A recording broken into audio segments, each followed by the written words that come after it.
this part, we went in. You went in.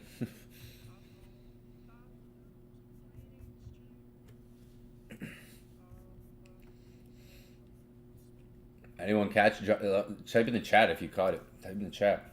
If you look at the time, afternoon, kind of like when London sessions finished, right? It's like pretty much the time where everybody's gonna be like shaken out of the market. It's the same. Go look at the last time this happened, right? 103, relevantly around the same time, right? There is some relevancy to this. It's not just this happens around these hours. Reversals with gold, even just in daily occurrences and daily price action in the afternoons, depending on how the market trades in the morning. Depending on how price is delivered at a certain time or around a certain time, can help you understand what is likely to happen next.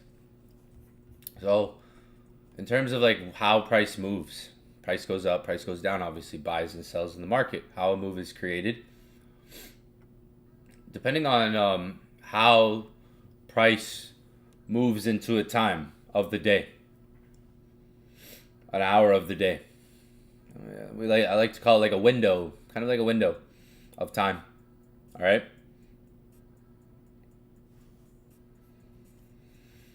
Let me check the chat. Hopefully you guys caught it. I hope you guys caught it. We'll forget all this tomorrow and do it again. I know some. I could bet because I've been in that situation. That's why I have like that self-defense mechanism in me at times to just not always be on the charts, right? Because I stream a lot. So I'm on the charts more than you guys. Think about it, right?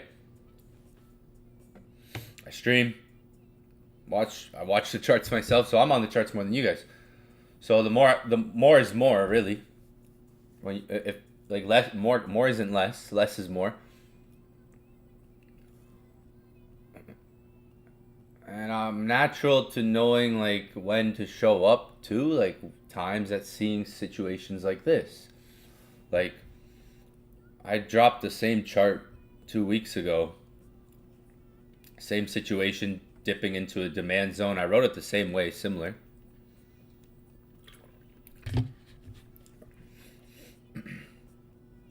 So I wrote it the same way. Look what I wrote today. Again, we saw a sharp drop. Price dipped into a demand zone. It's the same. It's a setup. This is a setup. It could happen time and time where it's like a bigger, like we saw the same thing happen 2 weeks ago. Now for me, I've been trading gold for a long time. I've seen this happen many, many times, and I've been that trader many times who's buying early, buying it. You know, it dips a lot, and you're like, oh, this is a big dip, and it keeps going. And then you get out of your trades or you lose your trades and then you miss the entry. I've been that trader. It's the same situation here on that Friday where the market sold off, right? It went literally inside of my zone. It kept going. There was time to buy this setup as well. This one today moved quicker. This was on a Friday. End of the week. Same move today in New York session. You're gonna see. You have to be aware of what can happen anytime, any day with gold, and you have to be aware that days like this will happen every week. There will be a day where there's a New York session. And I'm giving you some keys right now, some information that took me a long time to adapt to. There's going to be pretty much a day every week, like you saw this morning, where price just doesn't stop dropping or price just doesn't stop going up in the session. That's something to keep seeing, to get used to. And anticipation is a word to use with like seeing that over time. It helps you anticipate like days like this can come. But when they come, if you're able to not be on the charts so much that day, like today, like the timing is usually always there of it. The timing is usually relevant. When I say that, I mean the time it happens at, right? We can see literally I've dropped charts like this in the past, and I just know from experience with this type of setup and scenario. Usually these hours, by now it's 3:30, so London session 12 o'clock finishes. Volume. Talk about volume, like New York session, London session, New York session overlap, right? So when you talk about volume, there's volume in there in the overlap.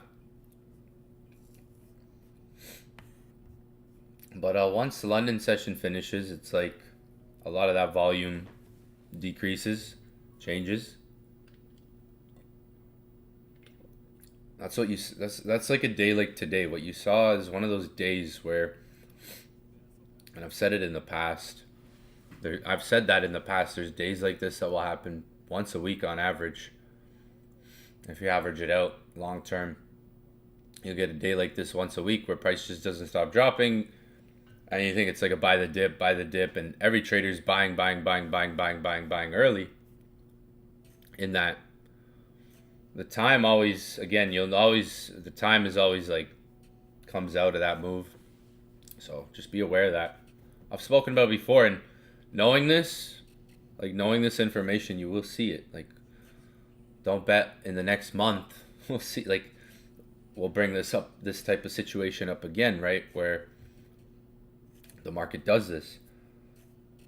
That's why, like, yeah, I could drop charts all the time, but if you go look at every chart I've dropped since day one, they're on point. They're all on point.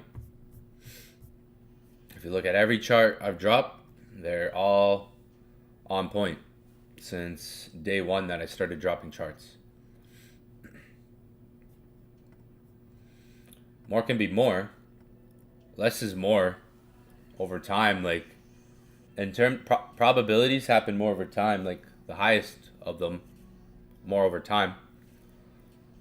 So less is more over time too. Like if you're constantly in the market, you're having more exposure to risk. If you have more time in trades, like collectively, quantity, hourly, daily, then yeah, you have more exposure to risk, time in the market, right? Or you may miss setups like this, like today. Hopefully some people caught it. I saw, what's the targets for gold now? Let me see the chat. I didn't look at the chat.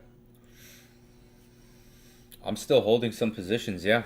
I closed a good amount already and break even because caught it pretty low. So just want to see, let a winner run. See if it pushes up more. Yeah, sells. If you caught sells, congrats to like the sells. I didn't go for the sells. I went for a buy. I took an L last night on a buy, so I was buying in here at like 35, and it went up. It went into profit, and then it came back. So I had to I took an L on that. Actually, like this candle, I ended up taking an L. So this morning, had to strike back, or this afternoon, let's say. I dropped the chart. I wrote in the chat, gold buys. I had to stay patient today. I mean, that's that self. Like I'm telling you, like it was the same situation last chart, like this, same setup. I didn't stream that morning, and it might have been for the better, because like the market was dipping all morning. Like we might have caught buys on that candle, and then it just kept running. From my experience, I've always missed, a lot of times, like from my experience, I've missed this move because it usually happens at this time. You'll see this setup time and time again with gold. Crypto's going crazy. I know that. Made good money on gold today, but that doesn't add up for my crypto.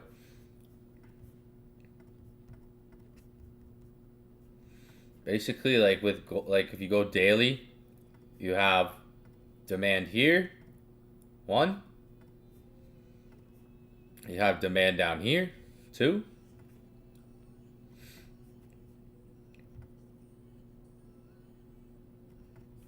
And low right here, two as well down here, lower than that. So 3 key points for Bitcoin. One would be here. This cluster here on the daily, those candlesticks that have some buy sell action here. Right here, that pretty much gives you like this box from the top and bottom now. Rectangle there. So that there, if we zoom in,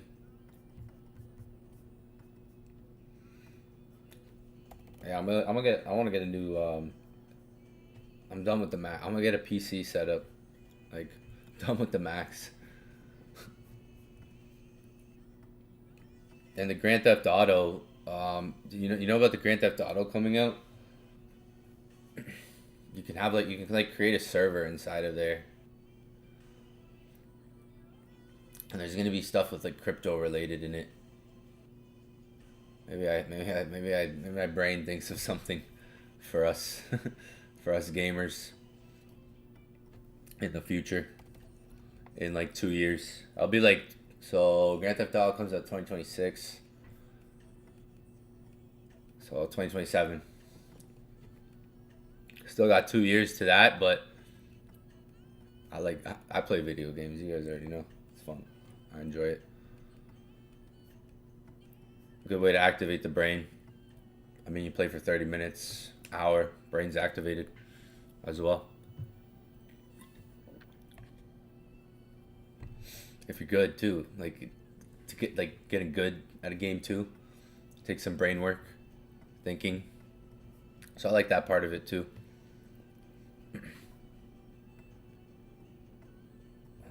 Like I like it's a good release. I play video games. It's fun. It's fun. It's fun as fuck, right? But there's more attributes to it if you think deeper, especially depending on the game. But yeah, like I don't know if you guys looked into what Grand Theft Auto is like trying to do when they come out with. I watched some videos and I watched that podcast, the Nelk podcast, Aiden Ross. What they were talking about is that's cool. That's cool. That's like they're working on something. Maybe that tells you where some of the future could be going because the new generation is so like different. For me, it was just like, go work, go get a job, put in the time, get the money. Like, it was a different generation now, right? So I was thinking deeper into that. I was like, like where are things going, right? Like what where all these cryptos we might see now, and the technology utility behind them. What if they're like 10 years, 20 years ahead of our time? Right? Could be a good handful of them, right? I watched that thing, yeah, like I don't know if any of you guys saw that. You can create a server, and there's gonna be like crypto related stuff in it. Like you could do that already in Grand Theft Auto on PC.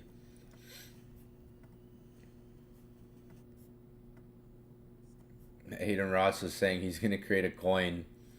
He's gonna create a coin in his server, and the coin's gonna act as money in his Grand Theft Auto world, and you can go around taking people's money, stealing, like like stuff like that. I was like, damn, like that's creative if you think about it. That's like a vision there. You might see me do something like that for the gamers, because I'm a gamer. Imagine you guys are running around like that's crazy when you like. I'm like, yeah, that's innovative.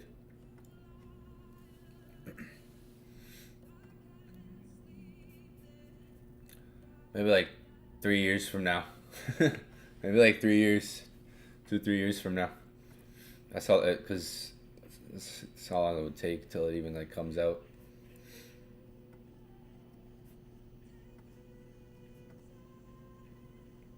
So you look at where things are going with that. The world, like where's the world shifting too.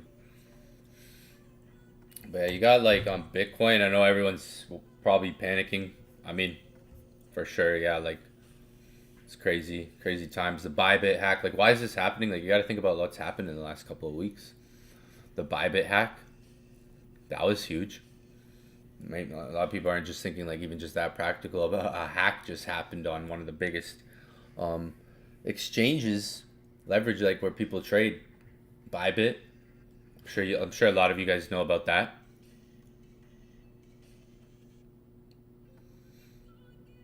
That's like security right there. Security right there, right? So that like that's one thing. That's a big catalyst in what's been happening. What's the targets for gold? You know, every time, like the last time this happened, I got out super early and it just ran up for the next. Like the last time this happened, I bought here. And I got out on like the first big move it made, like decent move it made, and then it chilled. Like it, like I understand it had a good reaction. The market maybe could support this for a bigger move up, right? I remember like the last trade I remember taking like this was over here, right? That was that setup I was talking about here.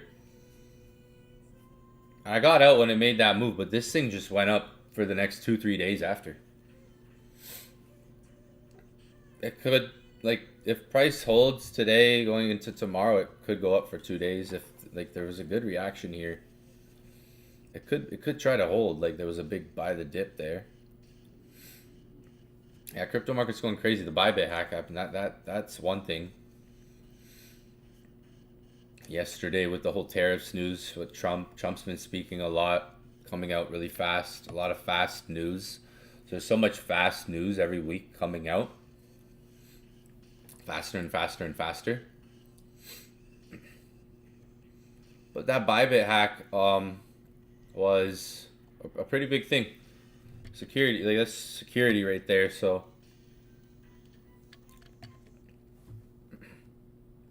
for me, 10 years. I'm hearing the same song I've heard for 10 years. So if you want to put it like that. For me, clean the camera here.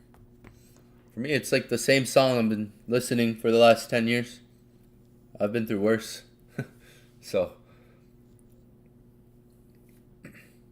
if you got into crypto after the Trump rally, you know, you got to understand the timing you got in the market, right? If you got into crypto more after the Trump rally, because I've been telling people crypto's going to go up before elections and then during elections for 2 years straight, like publicly, globally, for everyone. Pretty much since Bitcoin was at like 25,000, I've been preaching about the market going up, going up, going up, leading into elections. You can see even 12 months ago, the video I made on my YouTube, even a little bit longer than that. I made a video when Bitcoin was like in here and said time is running out and what's happening if you go on my YouTube. So it depends on your time in the market. Like you got to understand that too, because if you're getting into crypto, okay, well, what's your knowledge of crypto? Why are you getting into it? How long were you planning on holding the crypto in general, right? Did you just expect to buy the crypto you bought and it to go up the month you bought it? If you look at the first ever crypto video I made on my YouTube, I've talked about this. It was a year ago, a bit over a year ago now, right? And said time is running out.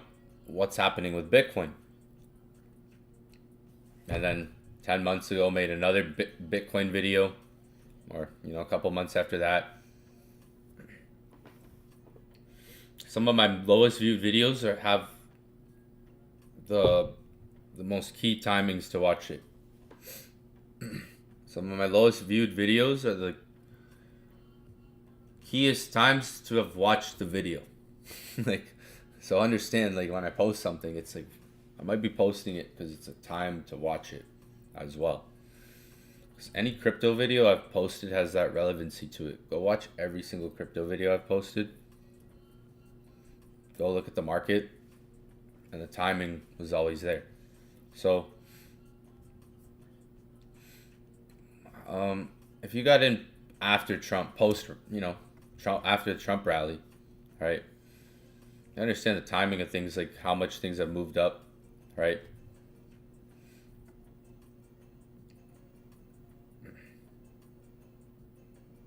Wasn't obviously the best time to go all in, because where the market's at now. But it shouldn't, this is the stage where conviction and confidence turns into disbelief more and more for a lot of people, especially for the people who got in more and the people who took more action more than they could have after. Because you gotta understand, there's a lot of people who probably took more action than they did all year after the Trump rally, post, during, as it was rising. So now you think about a market like this. You think about all the people that got to buy here now that are looking at this thing like I'm down, and all the other cryptos they bought up there, right? And what's the market going to do? Is it going to just shoot back up?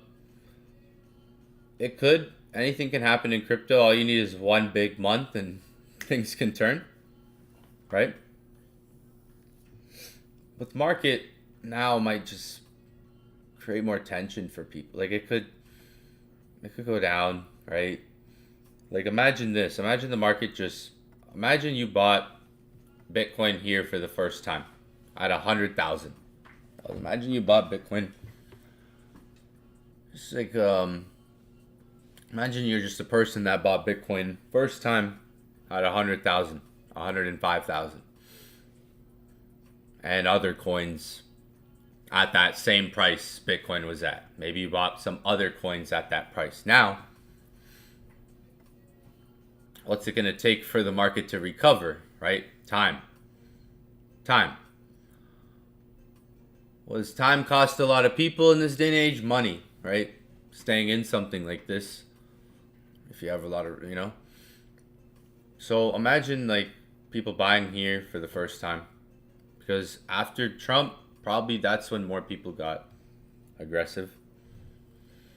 And the market just stays down for a long time. Stays down. And then gradually it returns, and all those people just, they're burnt out, right? Maybe we go more demand. They're burnt out from all that holding time, right? Perhaps. And they sell their crypto. And then crypto goes up. The cycle continues. They buy back at a higher price. Scenario, right?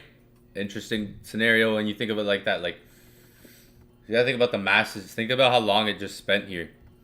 Months. It just spent. Same with Ethereum. Ethereum spent a long time. They spent 107 days of just giving people time to buy. Look how long it spent over here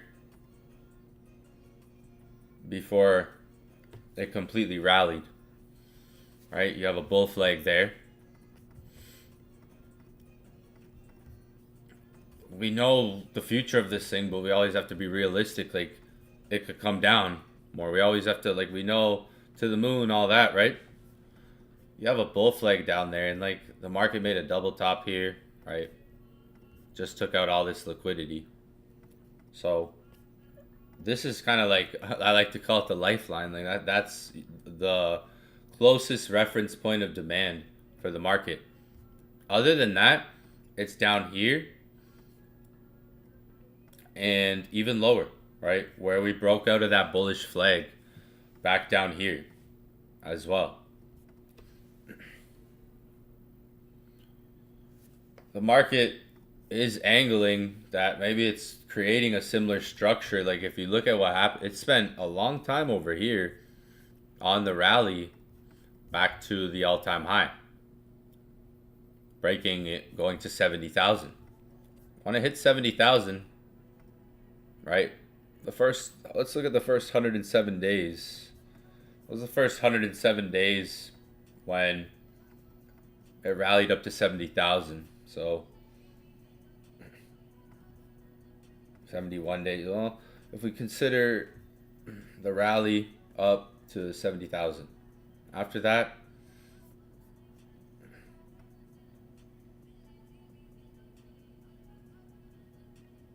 if you look at what it did, it went down, up, down. It made double tops, resistance within that 71 days, 100 days. And it did go lower in price gradually, right? Gradually, the market did find these lower lows, right? When Germany sold all that Bitcoin, that was right here. That's what made it go to like 48,000 when Germany sold.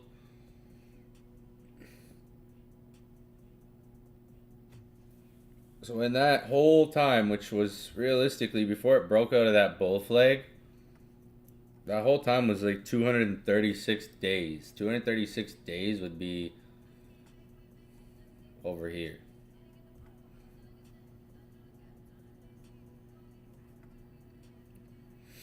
Which is August, which goes into end of the year. The market rallied. The market found its bottom in August, September. August, September. It had a big consolidation here. Elections went up. So realistically, like it could, to be realistic, right? I've always been like that. You have to look at the worst and best case scenarios. You can't just always look at a market and say, okay, go up all the time, go up all the time, go up all the time, go up all the time, right?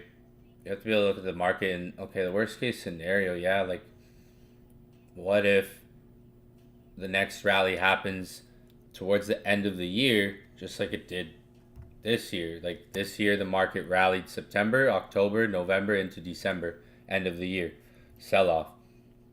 What if we get that same flow on the chart longer term? Because like no one can just buy all the Bitcoin, right?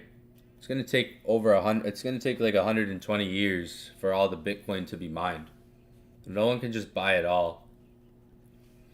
But you have people buying it every day, like countries even too. A lot of things happening. Like I bet El Salvador is about to buy more. They bought 7 last night. They bought like 7 last night, and price still dipped. Countries like on Grayscale, Polka Dot's low. Like we could talk about crypto, right? Like this is not a stage to be fearful and shy away from looking at crypto. Like, oh my gosh, it's down. What do I do? That's where most people are right now, right? Most people are in a fear sentiment. This is the stage that the market can even stay in. If you go back to September 2023, so that was also August. So you can see 08 there. The market spent some time in a fear stage. And then it got out of that. It recovered. The next time it came to the fear stage was relevantly a year later, right? We can see over here, like a year later, which is July 2024, September 2024, and there. You can see that little distance between there where the market starts dipping into fear, but it stays in a fear stage for a while, right? The overall market before it gets out of there. Now we're entering that. So what does that mean? With crypto and my 10-year experience, the market could quickly get out of it, or it could stay in it. Like we've seen here, like it could stay a month or two in fear, time in it. It can recover, go back into fear, recover, go back into fear, recover, go back into fear, recover, go back into fear, recover, go back into fear. It can do that, right? Depends on your perspective of the market as well, right? Like if you're looking at Polka Dot, let's look at Polka Dot for instance. Polka Dot, right? In November, 1 month went from just a bit under like $2, I think. Let's go smaller time frame chart here. We'll go weekly. We can just in November. What was the bottom? Yeah, like 360. Okay, just making sure. I could just let it look here. Yeah, like 360 on the low. So in November, one candlestick went from 360 to 1160, just in one candle, 1 month. Why? Because Bitcoin was having a strong season then. It didn't even have 2 months. Imagine if this coin had 2 months of that, or 3. Like that would be a big movement, right? From where it's at right now. Like if you, some coins are literally as like low as they've been. I was talking about this with some friends last night. Some coins are literally as low as they've pretty much like been. Like Polkadot, pretty damn low. And it's interesting. I talked about Polkadot last night. Anyone who was on the stream last night, I talked about Polkadot, and now we see this with Polkadot. Isn't that interesting? We talked about on stream. I was on stream last night. I streamed twice yesterday, by the way. We streamed last night. We did catch a trade live. It did go well. It was a good trade. We should have just scalped it. Streamed 20 hours ago, 14 hours ago. Streaming live now. Anyone who was on last night, we did talk about some crypto last night, and we did talk about Polkadot last night for a little while. A little bit. Some coins. What were the coins we talked about last night? Polkadot, H-bar, Jasmy, ICP. I know I said something about ICP, but I know I spent a bit of the time on the session last night talking about Polkadot.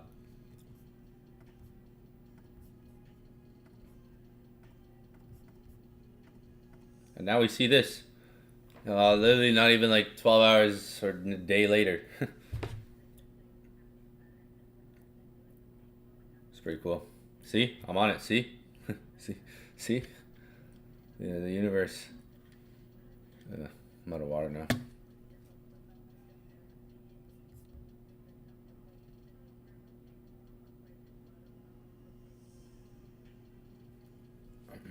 GameStop. The GameStop Sega is. That's fun. Currently, GME has $5 billion in cash. GameStop Sega coming back. Worst February Ethereum has had historically since 2014. Hey, it's okay because like it's had a lot of good Februarys. Maybe it's setting up for a better March, April, May, or even end of the year. Big end of the year. Long term, I've had success in buying crypto from just long term, holding it and on the right coins. Micro strategies down. You know what that means? People are selling micro strategy. They're probably going to buy Bitcoin.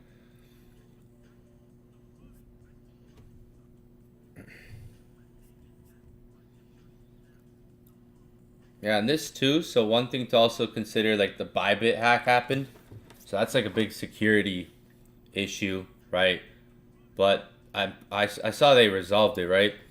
Like they got all the Ethereum back into their exchange, like whales deposited donations and stuff like that.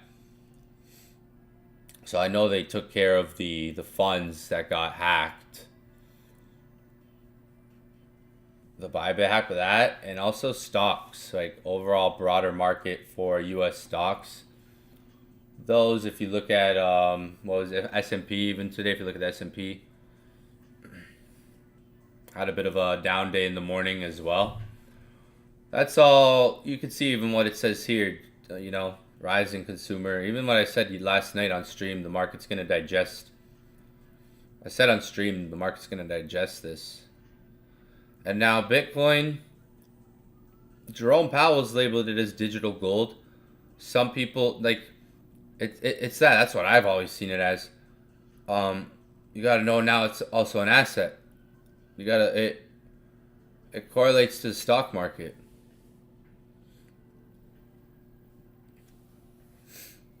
So it's just on steroids. That's basically one thing to understand.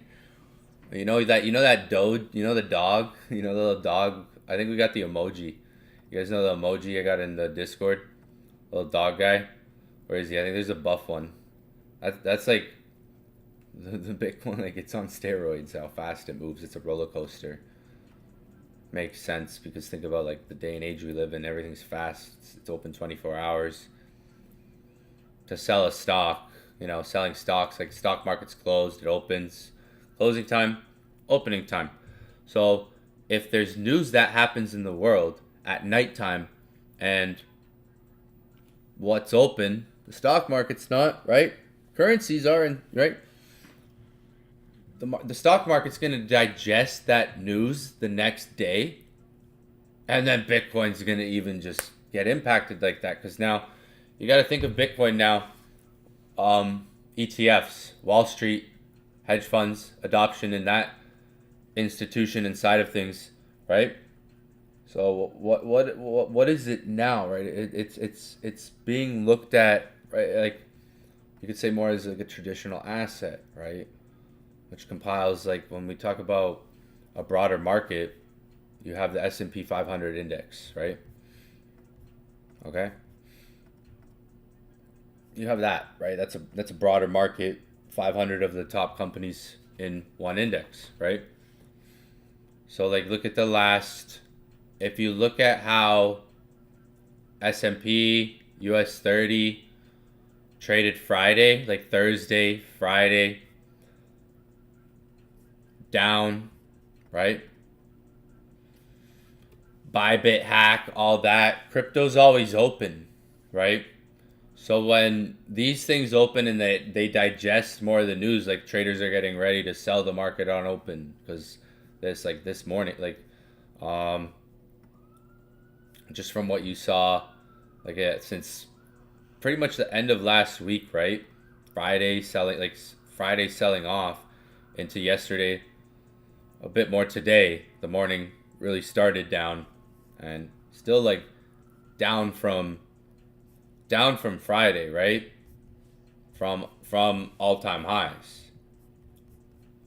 So what you have when you're watching Bitcoin now and these crypto markets as well, you have to understand they're attached to a broader market now, like a much bigger, broader market, which a lot of people haven't kind of fine-tuned that yet and understood that because it's not like it was in the mainstream days, the crypto cowboy days leading up to 2021 days, COVID times.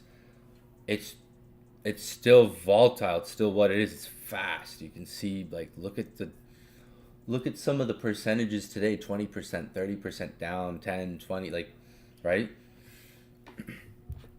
So when you're looking at, let's say, the S&P 500, right? And you're looking at how it's traded since Friday, that's going to impact Bitcoin. That's how when you go look at these days where it sell-offs, you'll see recoveries. A good thing about Bitcoin is it's not 100% like that. Like Bitcoin can have its times where it's just thriving as well. It's not just like that, okay? Because when you look at Bitcoin, let's talk about $90,000. How many times has it touched $90,000? 1, 2, 3, 4, 5, 6, 7, 8. Okay? Maybe we could say 9, maybe one more, 8, 9. Let's just say 8. Alright? Every time Bitcoin has done one of these drops, and it recovers, coins go up, right? But Bitcoin does the same drop 8 times to the same price. What happens to every other coin? Every other coin at some of these times is higher, but getting lower and lower in price. Every other coin, pretty much, unless you're finding those good ones that are like sticking right now, the stronger ones. There could be those ones that you're You gotta look for, because there's so many coins coming out, right? You gotta look in the top 200, top 100. Like, you look around, gold's still going up. Nice. Maybe let the winners run. Like, some of you guys still holding? Are you guys still holding gold? Good day today. Loading up, loading up. I told you guys, I took a break trading. Like, I didn't trade like November, December, like election times. December, I wasn't trying to trade. I even told everyone it's not a good time to trade elections. December, maybe crypto. I was focused more on crypto. I didn't trade gold till more like middle January. I didn't really fold because I knew, like, energy wise, I find for me there's no, with elections going on, December market, Christmas, the energy is, it's not worth putting the energy into that market. It can be unpredictable too. I've always said that. So today's a good day.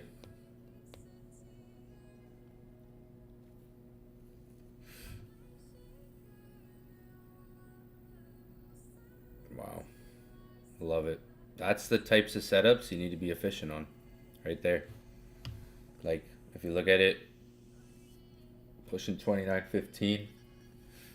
We'll go to the gold chart. It's gonna push up probably till 5. Because no one's gonna buy at this hour because the market's about to close. So no one's gonna buy right now. Because why would you buy right now with swap fees that will add up at this time? No one's gonna buy right now, so it'll probably push up more. Like, no one will probably buy. No one's gonna buy gold right now because it's the time. Like, the time, so it'll probably push up more.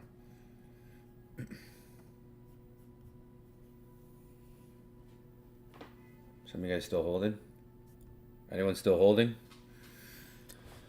Are you gonna, realistically, if you weren't in this trade already, think about it. If you weren't in the gold trade, would you buy at this hour when it's about to close? And if you enter a trade, your commission fees go up, your spread, your swap fees. Remember that. Remember that. Think about that next time you exit a trade at this time. Think about that next time you're in a trade like this and it's this hour and you exit it, and watch what the market does. It usually, a lot of times, the market will keep pushing because it'll get more traders missing out on the move. I've been in this trade at this time a lot of times, this setup. So I have the courage to just let the winner run. I took some partials, but break even, worst case scenario, right? Some of you guys have good entries that are still holding. There's probably more people holding that. Some people at work right now. I have some friends who trade it.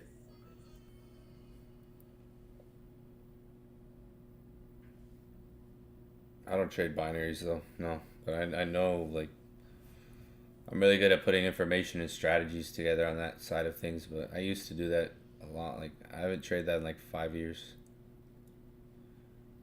Made some money, up and downs, not a lot. Like,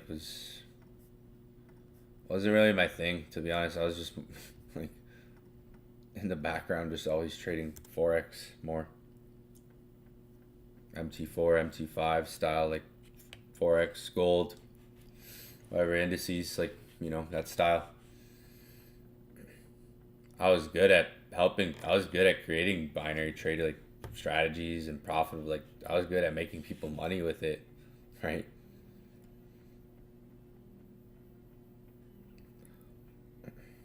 Yeah, it'll probably push up the next hour because, like, no one's gonna take a trade right now. Because, like, when you take a trade right now and you hold it past 5, if you were to take a trade and hold it past 5 right now, like, it makes no sense. Like, it's not worth it. Like,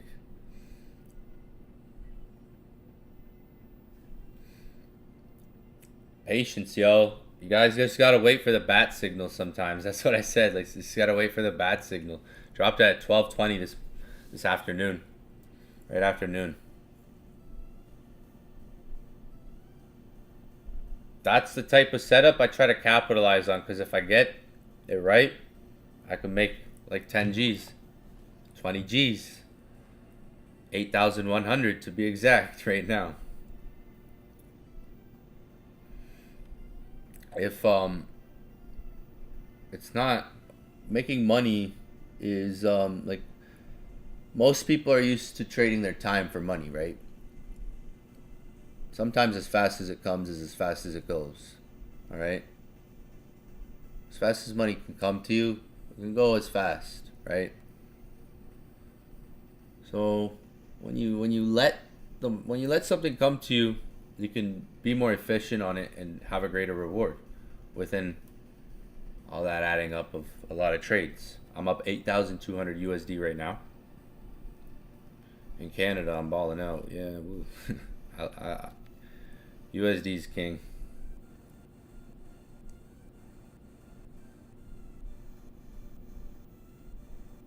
I told you guys, patience. I always talk to you guys like this. Patience key. I'm gonna, yeah, because we're starting. I'm gonna be more active in Inner Circle on March. We're doing some calls from March and stuff. Discord, I know. I see the chat. I'm gonna get to my messages today. I see these people spamming my inbox right now. Like, it could push up the 4-hour reacted. What you gotta understand is, like, when price makes a move like this and it reacts, it's like, okay, it responded. It could have a bigger move. That's holding time. Like, at this point, like, I could close my trade and it's done. It's a good. Like, I got the efficiency for the setup that I need, right? $8,000. That's good.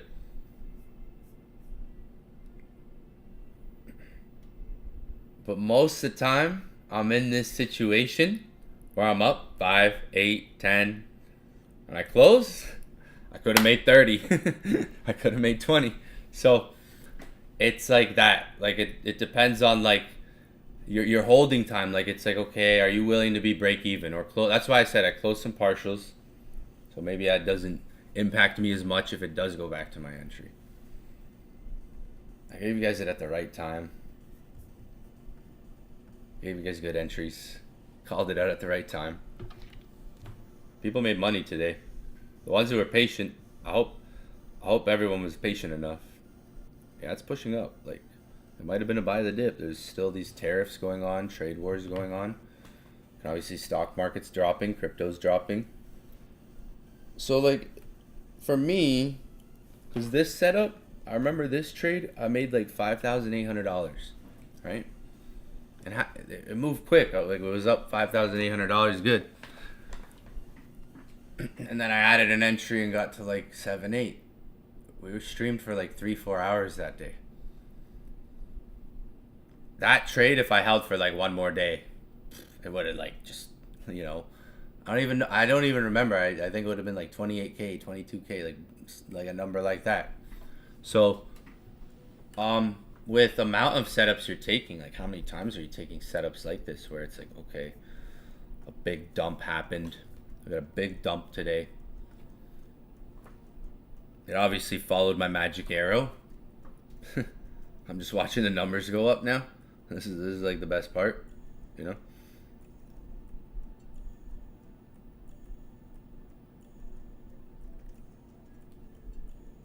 That was solid.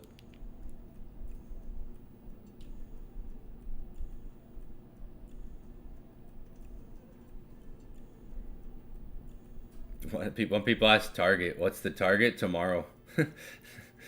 Thursday. It's like, what's target for gold? It's like Wednesday. Wednesday's target.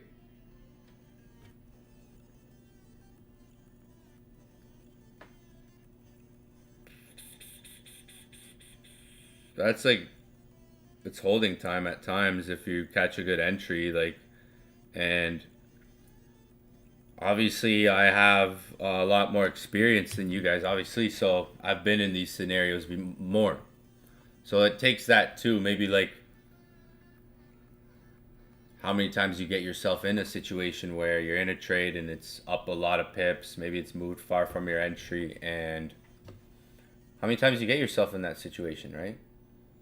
And recognizing, okay, like I get myself in these types of trades enough that let me try to let my winners run. See if I can hit that bigger trade. Maybe that bigger trade will give you that breakthrough, right? Maybe that one that you hold a bit longer, that winner that maybe gives you a bit more efficiency on maximizing on the profit potential, right, for the setup. Because like I said, like most people are used most people are used to trading time for money, right? And like I said, like in life, the faster it comes, sometimes the faster it goes. Use that metaphorically.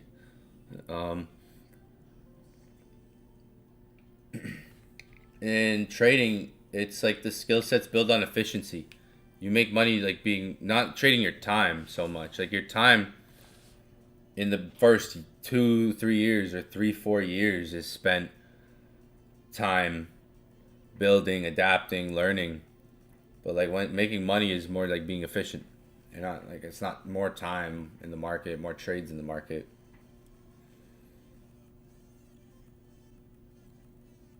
That's the mindset. Like I've been around a lot of people since I was 18.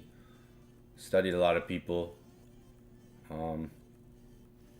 That's the mindset of someone who kind of wants to like make money. Like win or lose, they don't really care. They're trying to be more efficient on how they make the money. So like someone could take one trade a week and make more money than someone who takes 2 trades a day, right? There's a person who's gonna take 2 trades a day.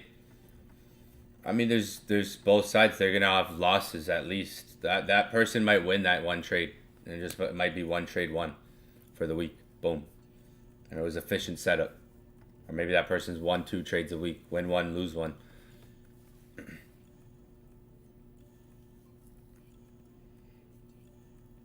I usually see in this type of time of being in a trade, a lot of times the market keeps going up. Maybe even into Tokyo. Like obviously retracements could happen, but it could just drag up. Like stop, like SPX down, markets closed. Stocks. How will the stocks reopen tomorrow? Later through the week. Everything had a down movement in the market, right? Everything. Gold now. Gold having some recovery here. Sharpest recovery. Pretty much like we can see. More like Bitcoin's still dropping. Alright, Bitcoin's still looking bearish. In that little, where was the chart I had before? Yeah, the demand zone. In a zone right now, like Bitcoin's in a demand zone. Gold showing eventually some signs. Like obviously, like I'll see starting to see more bearish stuff now. Like it's like okay, yeah, like for the first time, I'm like seeing okay a support here that the market could go back to, maybe have a reaction off of. Like I haven't seen that. I haven't seen something like that in a while on the 4-hour. We got a double top this week, like up in here. We got, but this is a big dip that maybe price could hold, push up. Like it reacted here, big wick. Maybe this sustains. I was looking for buys up there at 35 last night. 29.35. I was looking for buys. It hit 29.25. That went up. I even said on stream it could go to 29.30, 29.25. Yeah, like there's previous support here that's like, you know, back to 29.25 potentially. From there, it's like if it might struggle to get through there. It depends on how the market recovers even after today, tomorrow. This is a big dip, pretty much like the size of these that we've seen. Long wick. We haven't seen a long wick. Like last time we got a wick like this was over here.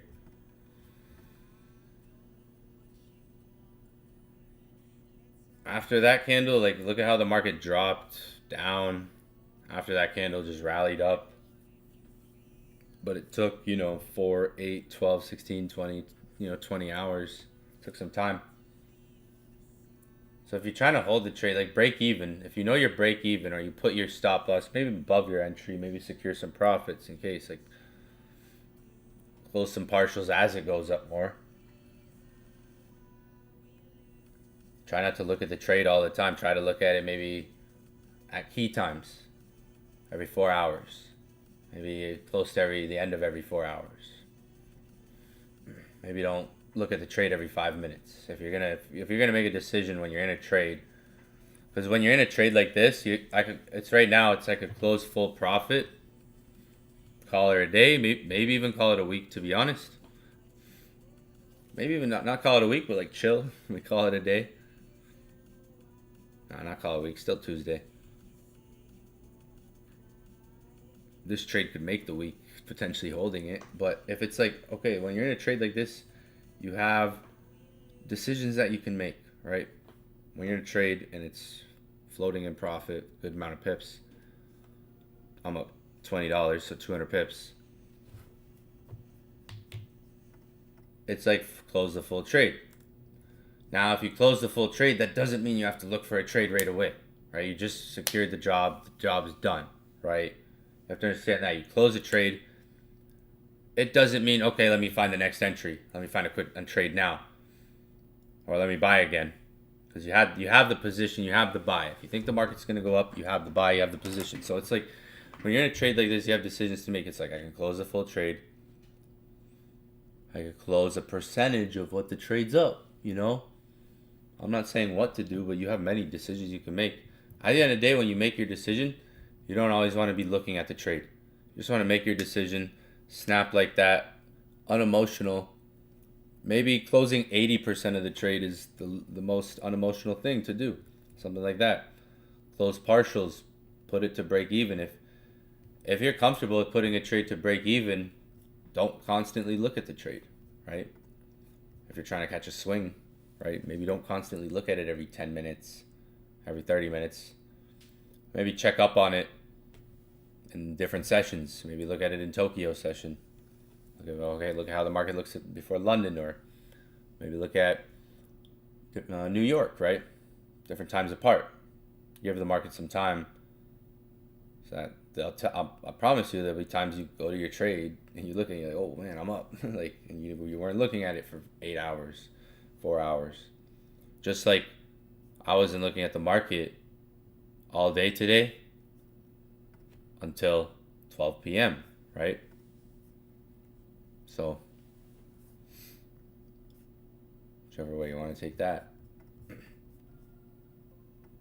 I wasn't looking at the market, but that's part of even being a trader. Not participating is like a way of participating for efficiency.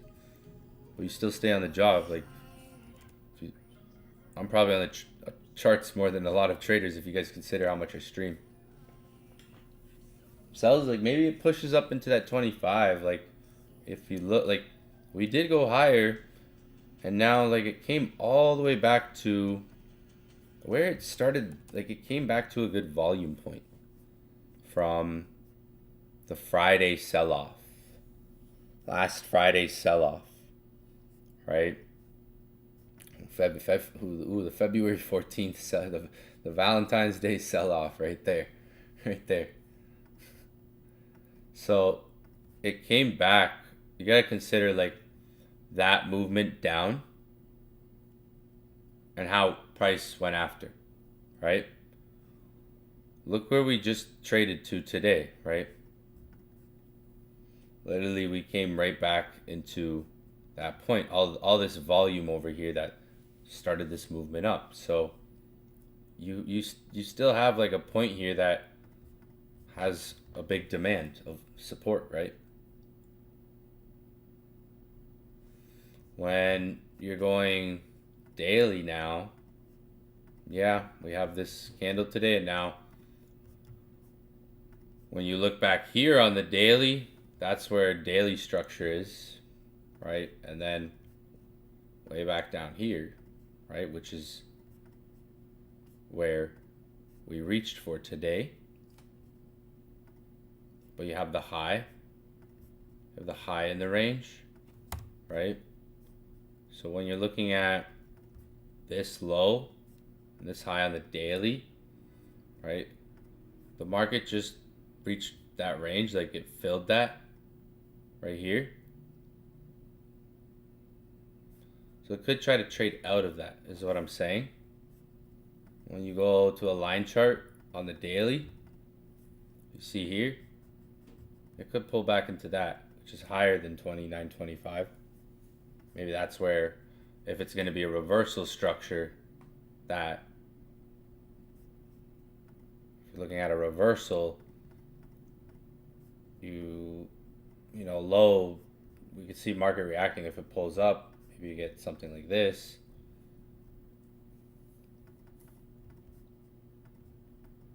But for now, I mean, from what I'm seeing, 34 minutes till close here. Market closes in 34 minutes for forex, XAU.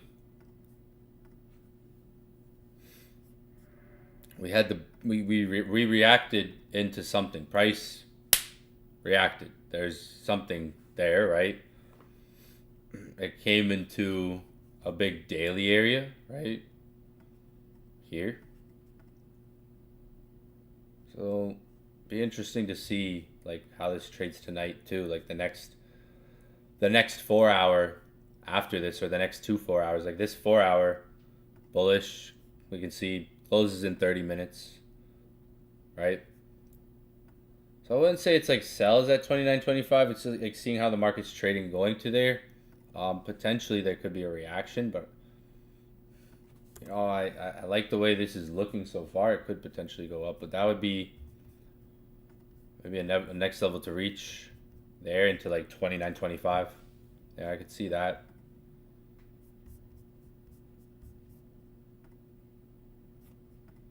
On the 4 hour. That's like the first like bearish thing I've seen in a bit, like up there. I mean, that's on the 4 hour, like something like that. But if you go to the daily, it would be like a different setup. More on the daily, like on the daily, it would be up here. If I was maybe, if you think about that sell, maybe on the daily, like that's higher than 29.25. I know someone asked in the chat about 29.25 because I can see 29.25 on the 4 hour, right? The lows there. Potentially, like it could pull back more to like where the daily even is when you go to that line chart. Like obviously, when you're looking at the 4 hour here, you see support here, which lines up around 29.25, but higher up could potentially go for daily. See, still Tuesday, and look at the price action that's already happened this week. Like, it's Tuesday. Still a good amount of time in the week to see, like, how things trade with this now. Like, there was a big dump. Okay, how does this move in the next 4 to 8 hours? Does it hold what it did? Because what if this just rips up back again, new all-time highs? Like, you got the tariffs thing going on, you know. You got the whole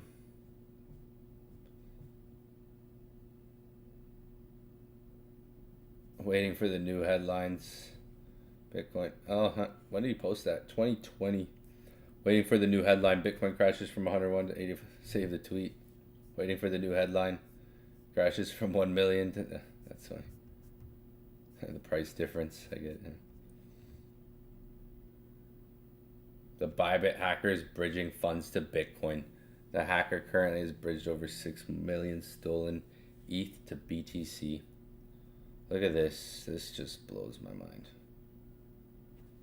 It's just every hour, every 15 minutes. They're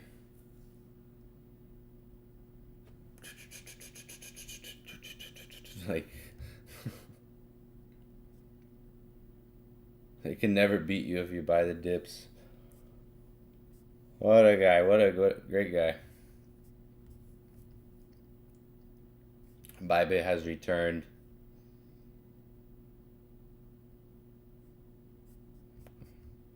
A lot of news going Cointelegraph. Crypto down, but gold still up. Yeah, yeah, up on the trade, but the day it doesn't make a difference for me right now. It's a good day. It's a good day. Consistent days like this or consistent weeks like this are good. So, doesn't make down for the $1 million. So I closed it like before I went to bed when I was down like 2K or something like that, like 2,800. I just closed it when it made a bearish move. I was like, oh man, this thing's gonna drop. Like, cause it went into profit.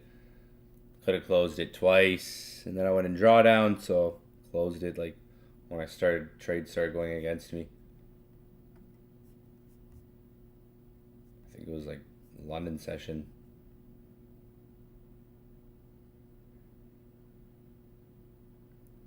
I think it was like somewhere in London session.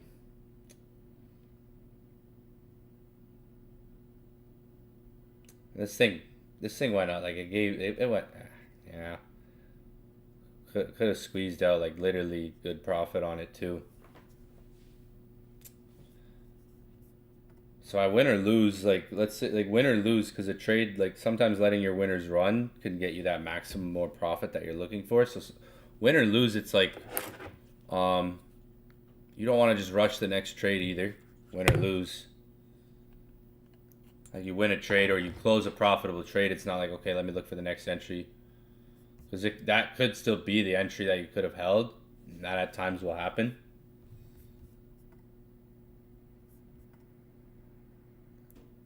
Solana down, like Solana in the hundreds is good. Like Solana's in the hundreds.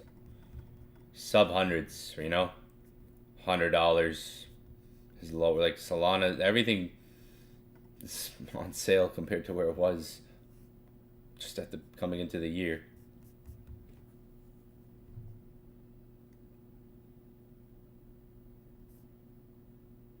I'd say imagine if the market was just going up. Like that's the thing. It depends on your perspective. Like what if the market was just still ripping to months, right? Would you be buying and all that? Or, times like this might be opportunities. Times like this could be potentially opportunities in the longer run.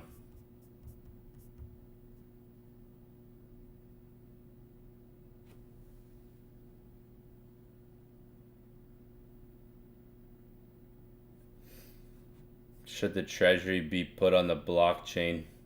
Elon Musk. Yes. Remember, Elon Musk, Doge, Department of Government Efficiency. So, he seems like an efficient guy. SpaceX, Tesla, like.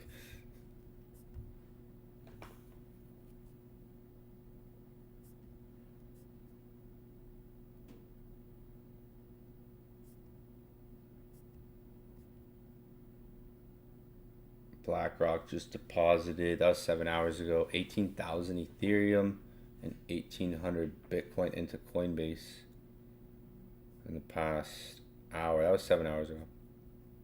Eric Trump says buy the dip. Bybit registers with Indian authorities resuming full trading services. India. More liquidations coming for Bybit. Oh man. There's the grayscale filed. I like that because I hold a lot of Polkadot. I stake Polkadot. Inner Circle knows about that. If you hold Polkadot, that could be some good news. Like I'm a Polkadot holder, so that could be some good news if it's 45 days. I think that's what it said, right? 45 days till. Yeah, Polkadot. 45 days to acknowledge and review it. Let's see how that goes. 45 days, yo. 45 days and I'm a millionaire on Polkadot. 45 days Polkadot millionaire. Let's go. I have a bag of Polkadot, so I have enough Polkadot to, if this thing were to go to $50, like I'm set for life just on that coin. Pretty much, yeah. The Polkadot, I have enough Polkadot that if it went to 40, $50, I'm good. I'm good for life. Like, I stacked that thing. I've been staking it for like years, like 3 years. I've been staking it, so I've earned a lot of it through staking. I've earned thousands of Polkadot through staking it. Years of staking it. So I have. It hasn't really costed me anything to have the amount of Polkadot I have right now. I think now I have over like 15,000 Polkadot or something like that on Ledger. It stakes every day if you know how the Polkadot network works. So 45 days. They have to acknowledge and review it. Maybe that's a good. Polkadot, maybe that's one of those ones inside the basket of cryptos that comes out. It's pretty cool. I was literally with some friends and we were literally talking about Polkadot last night, and I come on stream talking about Polkadot with you guys, and now we see Polkadot news, so we already talked about that. Yeah, some stuff we talked about last night. If you don't already know, like El Salvador is purchasing 1 Bitcoin a day. They paused last week, but then yesterday they purchased 7.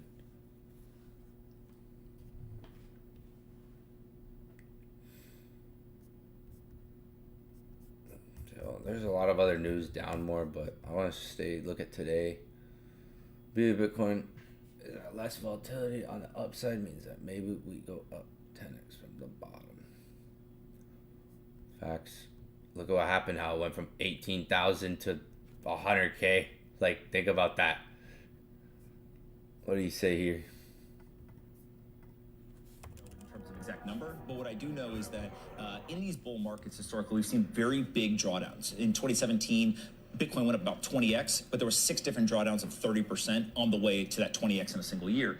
What we've seen lately is actually those drawdowns are much more muted. So you're getting about 15% drawdowns. And so what that tells me is, one, there's a persistent bid for people who want Bitcoin. But second is that there likely is going to be less volatility to the upside as well. Right. Now, the beauty of Bitcoin is that less volatility to the upside means that maybe we go up 10x off the bottom. We just talked about it last week, Anthony, that finally it's acting like something that almost could be used as a currency because it's been where the price is. Jeez, they're finally understanding everything I've been understanding for years. Duh. Like, duh. Have you read the white paper? Like, anyone who's read the white paper and just kind of has like general IQ should be like,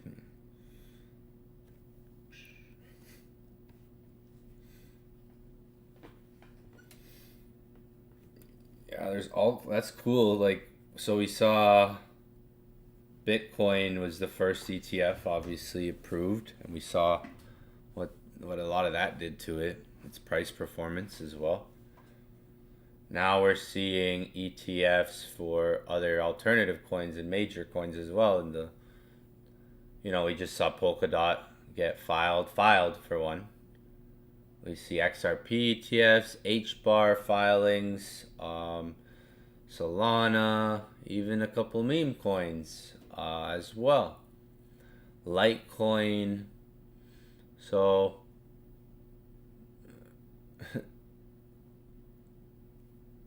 it's a selective alt season. Most altcoins won't make it. It's interesting when they say that. I'd pay attention to the ones. So notice the ones I talk about the most on streams. Like, we talk a lot about HBAR. There's been a lot of news on HBAR, XRP. Now we're talking about Polkadot lately. Coins like that, like if you look at the ones, it's usually ones that are highlighted around some of even these ETFs. Like Solana, we talk a lot about, like Ethereum, Bitcoin. Mainly if you come on the streams here with me, we're looking for the ones that maybe have some generalization of like this, right? Where we're seeing Polkadot. Not a lot of people are paying attention to Litecoin and kind of over Litecoin nowadays, but a lot of people don't know Litecoin has a filing for an ETF. All right, that just kind of happened in the last couple of weeks. And Polkadot, another one that's been around for like a very long time, like a good amount of time, right? That maybe a lot of people aren't paying attention to news like this. So this is the type of news and coins I like to look for. Stuff that has headlines like this, because it's like there's more of a reason to why to buy. It's like, okay, if you're gonna ask me why I'm buying Polkadot, okay, here's one just for you, right? And that's just as practical, simple as it gets right there, where it's a real reason. It's not just like some hype. I mean, this could be looked at as hype. It's like, yo, hype, we gotta buy Polkadot. But there's a reason, maybe like, okay, it makes sense. If that makes sense.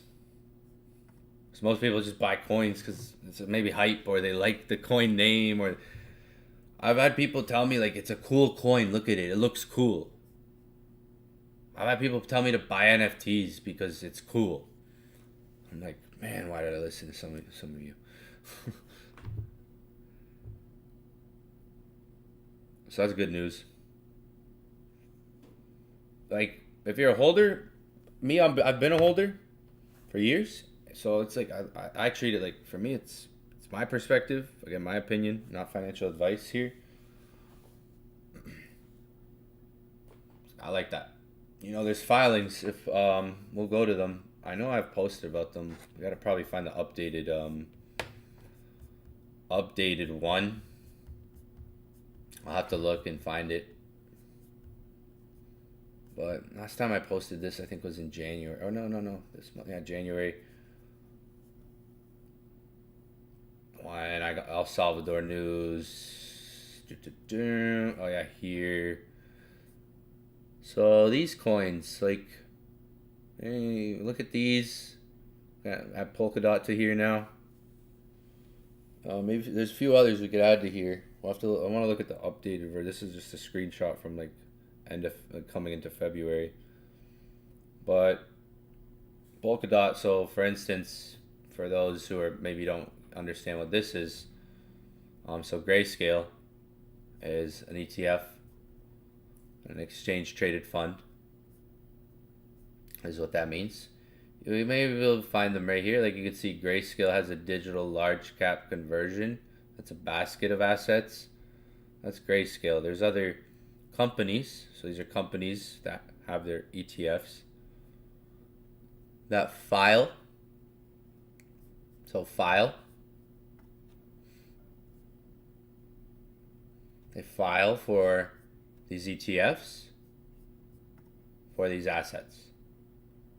So these are what's being, there's companies, you have assets, and what's called the issue ticker for it. So that's like when you look up like BTC USD or IBTC.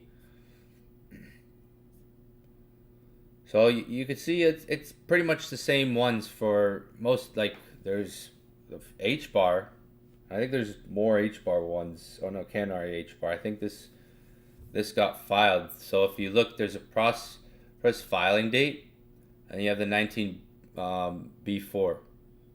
So H bar, I think just got that. I think, right? If I'm not mistaken, let me look it up. We looked at this the other day for H bar. Tron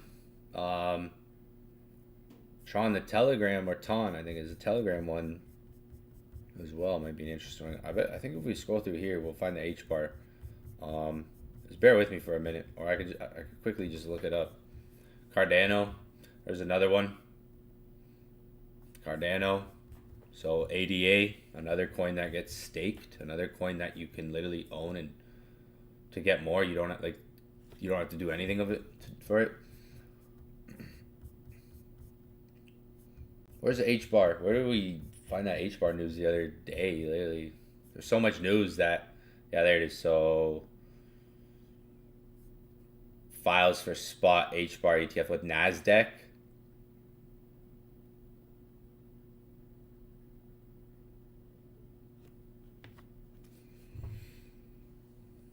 So follow like what they're doing, right? I think the 19B4 there. I think H bar is now like got this filed, this stage. See how some of these coins have deadlines, like first deadline, second deadline, third deadline, final deadline to get it approved. See how you got all these. So this is between like the different companies, like the Franklin one, Bitwise, VanEck, 21 shares, all these different companies here. And you can see the names. The names should be familiar, right? There's even a Trump one. There's even a Bonk and Doge. Like, I'm pretty sure Grayscale's doing a Doge one as well.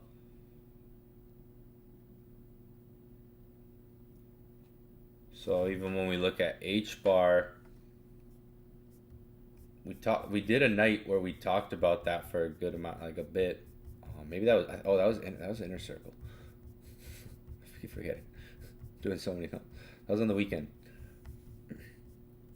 It was really on the weekend, yeah, that the H bar news like came out there for Grayscale. So that for me, like if I'm holding a crypto already that I already like and I'm convicted to hold it long term, and I'm like, I see that news come out, right? That maybe let's use the term conviction. You could just literally go on Google, yeah, H bar. Like news coming out like that isn't gonna affect the market right now. This is news like that's better for longer term.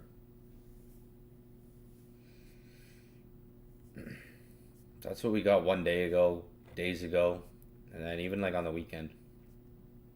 So, H bar could be a good looker.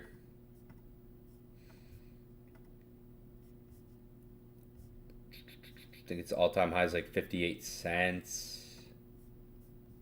We got news on it. This news coming, so this is a good, like, yeah, 58 cents. Came out, had a big run, and it spent a long time down here, broke out of that, pulling back to an area of like previous resistance where we broke out, another area where it ran up.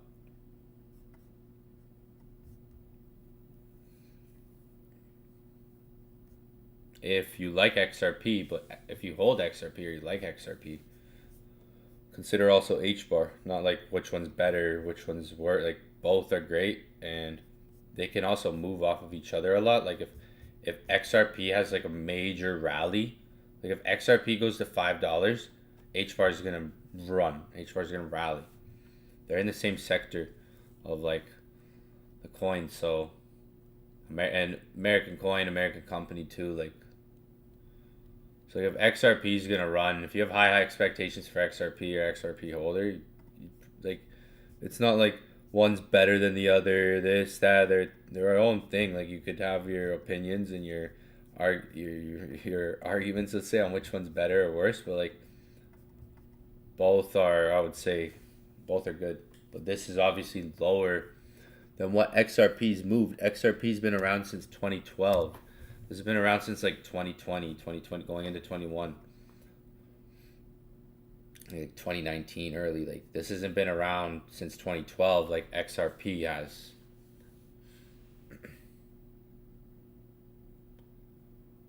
So 2012 till now, right? That's over 10 years, 13 years. So this, where is this in 4 years, 5 years? Like where XRP is now and what it did. Like it's been around for, you can see over here on this chart, Binance, like going into 2020, the little dinosaur.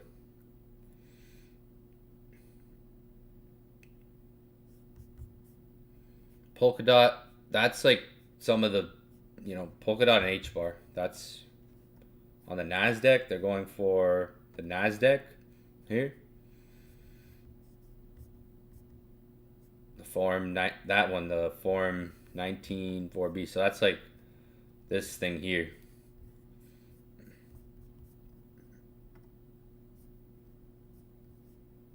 And Polkadot. So that's like when you're buying a coin, don't just buy off a hype. Like you like the name, you like what the picture of it. I've had people be like, it's cute. Oh, that's cute. I want to buy. Like girls, guys are like, yo, it's cool. Guys are like it's cool, girls are like it's cute. Like, yeah. I've been in the market for like 10 years, so once you're it's that's what like most of the people I look up to have been in the market for 20 years, 30 years. And living life.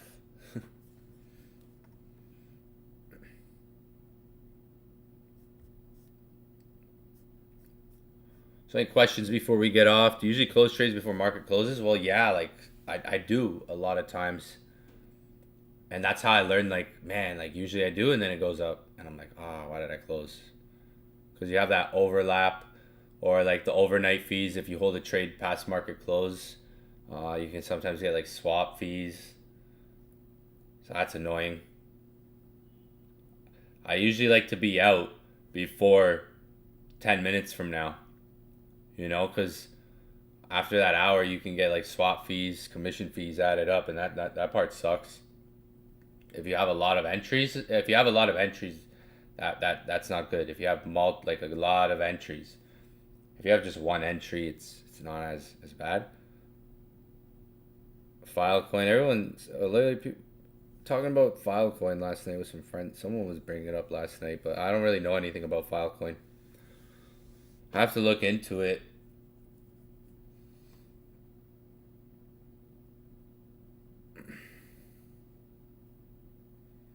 ICP, one of my friends told me that thing's gonna go to like hundreds of dollars, and I was like, really? He's like, sent me some videos, and I was like, okay. So I bought a bag. I got a bag of ICP. I mean, it came out. It didn't really come out at the best time for the market. Like, it came out like when Bitcoin. They didn't really have like so much longevity at the stage of the year in the market. This thing, think about it. It went. What did it do? And it went from like $2 to. You gotta remember, this thing went from like $2 to $21. Pretty quick. That's a big gain. I did that pretty quick.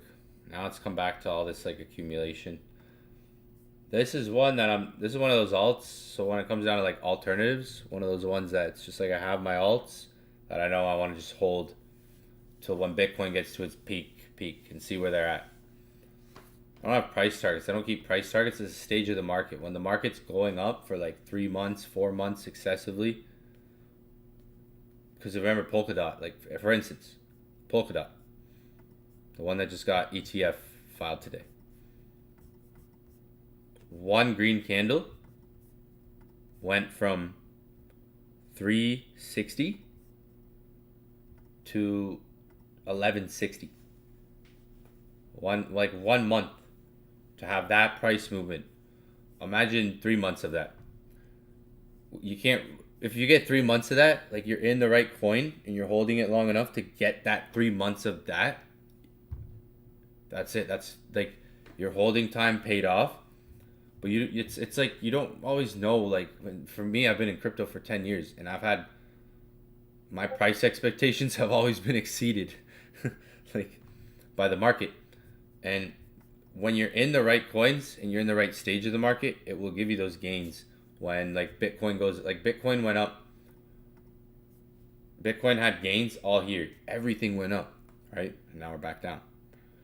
Next time Bitcoin has a run like that, it's like, okay, where's everything else going to be? And when Ethereum, what you really want is we want Ethereum to have a run like that. When like the Ethereum has run like that, because Ethereum's really outperformed this year, right? It went from 1,000 to 4,000, so it grew, right? Compared to Bitcoin though, like if you were to compare the charts, totally different, right? But like it like if you look at Ethereum, it went up 353% from the low. What did Bitcoin do? 598%, right? So obviously Bitcoin dominance is still there more, right? It's going to take longer maybe for that Ethereum dominance to kick. When an Ethereum dominance kicks, that's when you get an alt season, quote unquote. KSM is moving. That's also KSM Kasuma is with Polkadot as well. So if Polkadot goes up, KSM pretty much goes up. KSM's low. Kasuma, that's a coin that correlates with Polkadot. It's built on Polkadot network. You can even stake Kasuma. Some of these coins like Kasuma, right? KSM, which is pretty much you could put Kasuma and Polkadot together, because when Polkadot moves, if you look at Polkadot's up 6% today, Kasuma's up 10, right? Why? Well, what news do we have today? What's a coin right now that's having good news? Polkadot, right? We'll come back to that. What's a coin that's having good news today? Polkadot. So maybe if I go to CoinMarketCap and look at top gainers today, what are like maybe in the top 100? What are the top gainers today right now? What's the top gainer? Maybe is Polkadot getting there? Maybe it'll. Yeah, like Dot'll get to maybe a top gainer tomorrow. It'll show like, but if you look at just like here, you can see right here 6% movement, 10% movement. What else is moving more bigger today? You got IMX 8%, Jasmy 4-5% on Jasmy.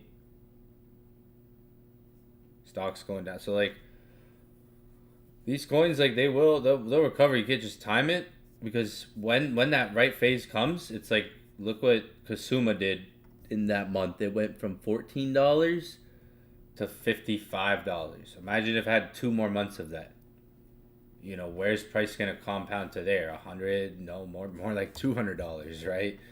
A Dot, like if Dot, you know, Dot had one solid month here, up, solid green candle, retraced the whole month. Think about the price distance from 360 to 1160, right?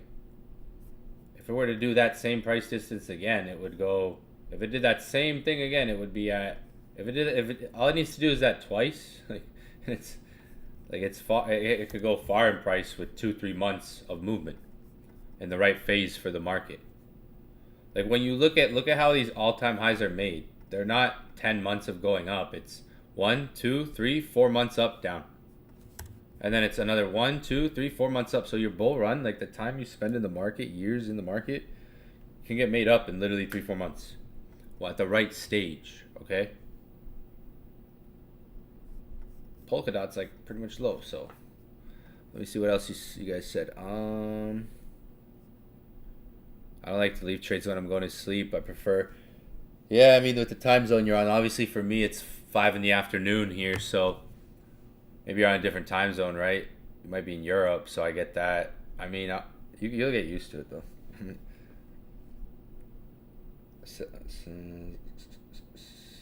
Which meme coins? I'll find the videos. Go on YouTube. It was like 2 or 3 videos and then I found some own. I watched some of my own on just YouTube. I just typed in ICP YouTube and looked for some of like maybe like the top viewed ones, and that's what I like look for. Filecoin, I'll have to look into it. Like I said, but I think that's it. If there's any last questions, feel free to ask before we get off. Meme coins, just know what you're buying. Meme coins, I have a few. I have dog with hat. So whiff, I like for memes, whiff, bonk. This meme on Solana called Rizzo. I was up on this thing and then happens. Good times. Which is like a hedgehog, Tesla mascot meme. Not a lot of memes, just maybe a little basket of them.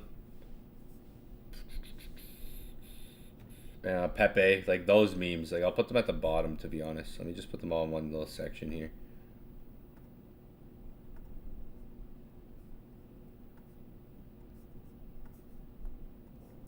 Ski mask dog. Yeah, maybe just familiar names for most of them. Like memes come, you'll find memes come. It's time in the you'll find memes when they're there, when they get launched on Twitter. Like this Rizzo hedgehog meme. I know someone who saw it on Twitter like the day it came out and bought it and put a little bit of money in it. The amount of money it was at one point was like, whoa, like with the amount that was put in it duplicated good. So memes come like that. Like honestly, memes come like you want to just stay in the market, like not be focused on your portfolio being a meme folio. Like those are high rollers because like the more time you have in the market, you have years in the market, memes will come across your table, across your lap. You'll find them on Twitter when they're launched at the right times too. Like this ski mask dog meme. I found this when it was like launched, ski mask dog.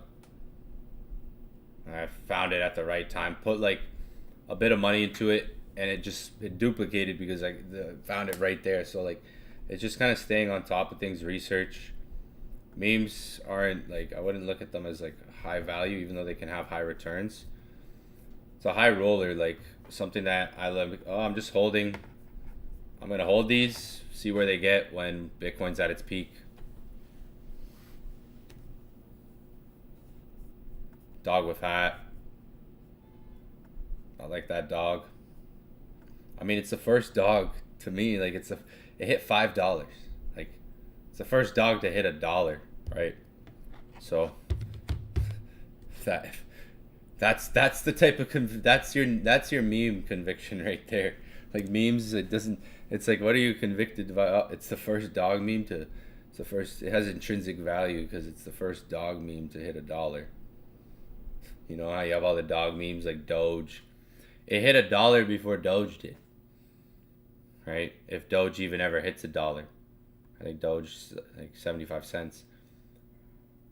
So, there, if you're going to compare memes together, this meme hit $1 before Doge did. So, buy the bottom of whiff. Get 10, 20x potentially. Because if it goes to $10, it wouldn't take a lot of market cap for it to go to $10. It hit $5. With the market cap it had, like if it got to Doge's market cap, at the time that whiff was at $5, if it had Doge's market cap at that same time, it would have been at $45. Something to think about for this little dog wearing a little hat, you know? If it goes to $45, I'll literally get a chain. I'll buy a chain with the dog. Like if it goes to $10 this run, I'll buy a chain with the little emblem of him, and that'll be my like. That's not right. But it would like market cap wise, it wouldn't take. Like it hit $5 in terms of price, right? Like $4.90. If it had Doge's market cap at that time, like it's a $20, $30 dog. That's the thing about it. So if you understand that even too, maybe that's like something like look into it on Twitter. This thing goes to $10, I'll buy a chain and get a pennant made of the dog. Literally, I just thought. Like I will literally do that if this thing hits $10 this next year. I'll literally get a chain with this dog. Iced out. Just a little. And it'll be my dog. People ask me, that's my dog. But that's memes. So Bitcoin's down, what, from the highs, like 15%. 22 now.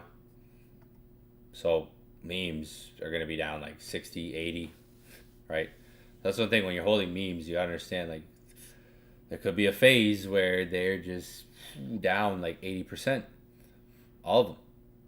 Because if Bitcoin's down, you see it right now, right? That's what you're experiencing.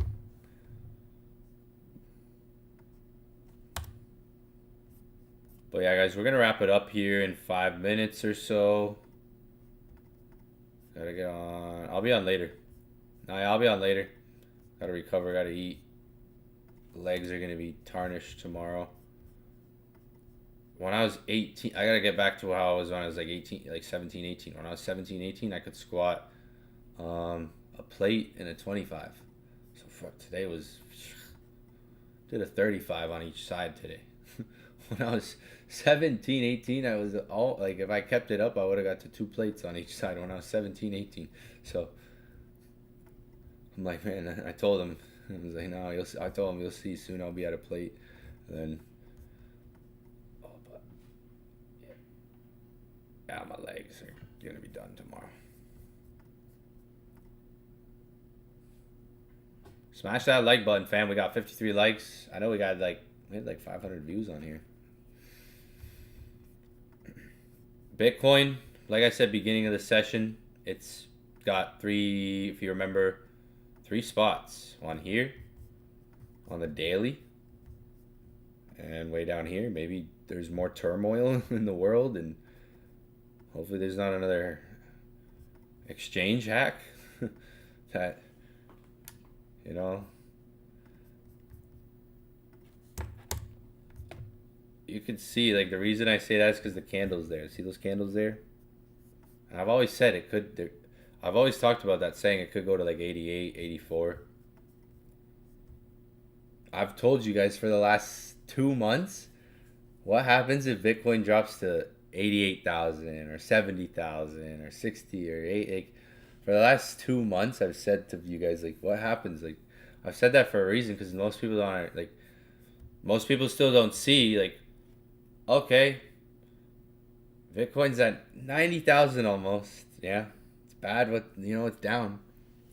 But what happens to all the other coins, right? So, valuable lessons.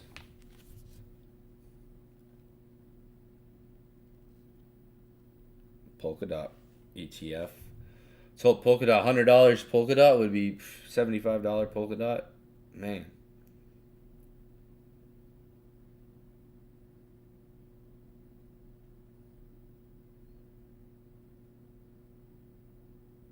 I'd make more off of Polkadot than dog with hat if like Polkadot went to like $40, but just like need that dog to come through, you know. It's already hit 5 in a short span of time too. Like, it did it really quick. First ever dog to hit that in crypto. And there's a lot of dog memes. You had that Shiba, you had Doge, right? And then you got different animals like Pepe, Bonk. You got Bonk, right? So you gotta like, if you were to go market cap of, for instance. If we go market cap of, let's just compare the market cap of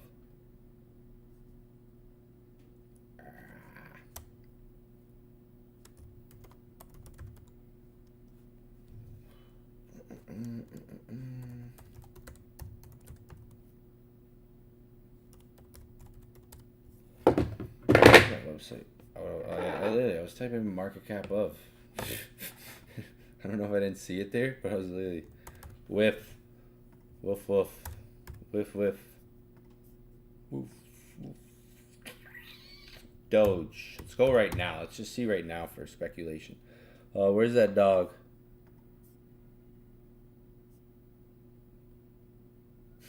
If it was at the market cap of Doge, and the thing is, this dog got to like top 30, if I'm not mistaken. Like, it was already like, it's got pushed back, but this dog was like up here with like where Pepe is right now, and some of these, like, it was up here. It got pushed back pretty hard because look at Solana right now.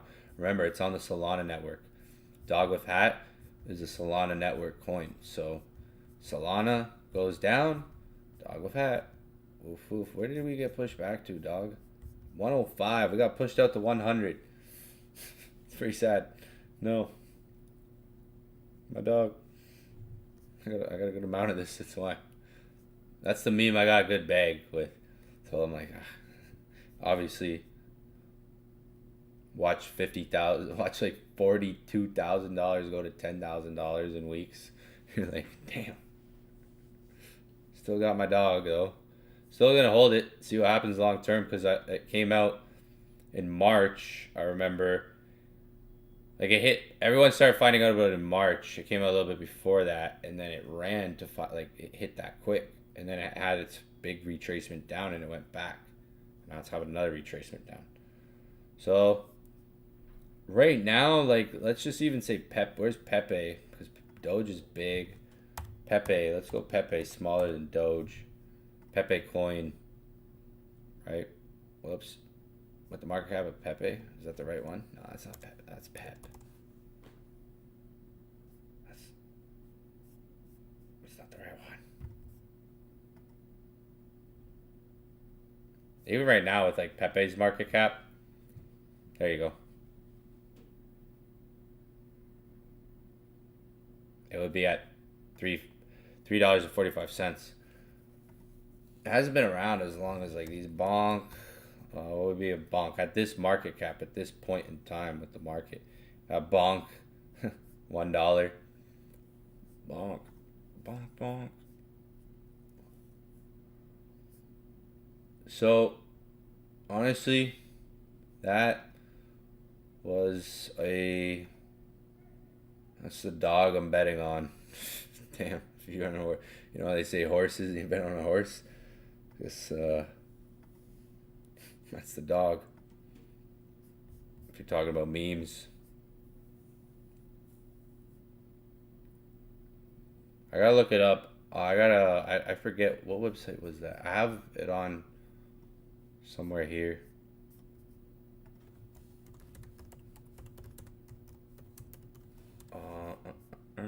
For pending ETFs. Where was that? Where did I find that? I took a screenshot of it to go to the website, and I didn't do that. So I gotta go back to the screenshot and look at the name of the website, which might actually be on my phone.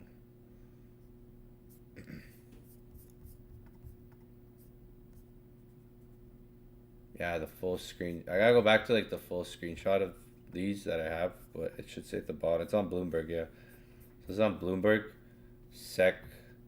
Bloomberg Intelligence stuff. I don't know. That's the thing. This might be in the Bloomberg terminal. So usually a lot of people, you can find out these online. Like you can probably find like screenshot these online, because the Bloomberg terminal costs like I think $10,000 a year. I don't have the Bloomberg terminal. I've seen it.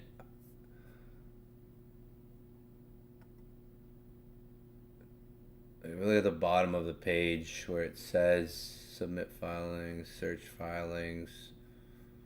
I gotta look for it tonight. I'll spend like it might take me like 20 minutes to do mine.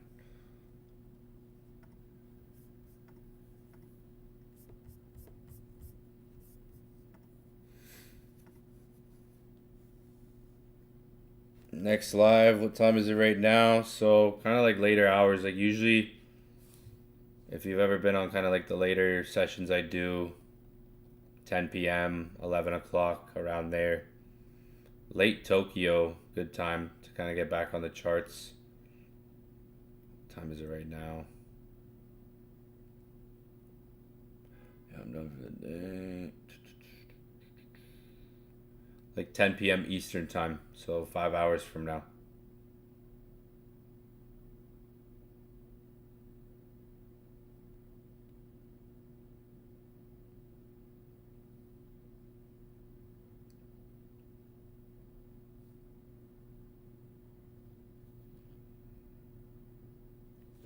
So yeah, 10 p.m. Eastern, 5 hours from now, I'll be back live.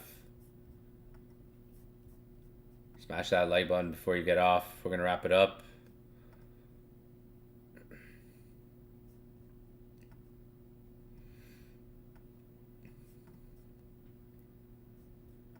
And that's it for the day. Ethereum back above 25. We'll see what happens with March. February is about to end. New month is starting soon. First bearish month since over here. And that was literally February, March, April, look at the time. Maybe March, last year, March bullish. Usually March is known as the strongest month in crypto.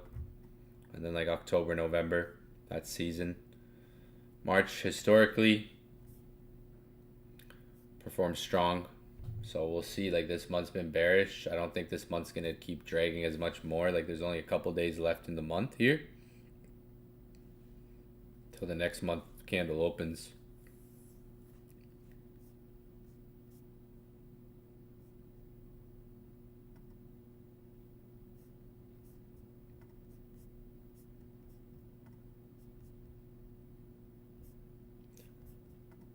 But yeah, guys, we'll be on later. Remember, this current market stance, it's shaky, it's scary, it's, you know, emotional, sentiment-wise. But there could be opportunities here long term. So we're going to wrap it up, though. That's it for the day. I'll be on later. Peace out. Peace out. We'll be on tonight.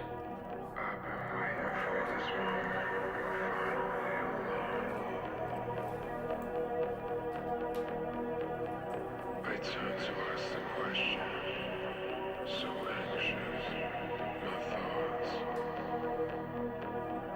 Your lips are soft like winter, in your passion, I was lost. 'Cause it's too close,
A Active Campaign mudou nossa forma de fazer marketing. Com mensagens personalizadas, você pode customizar jornadas de clientes, capturar leads e integrar todas as ferramentas de marketing. Se você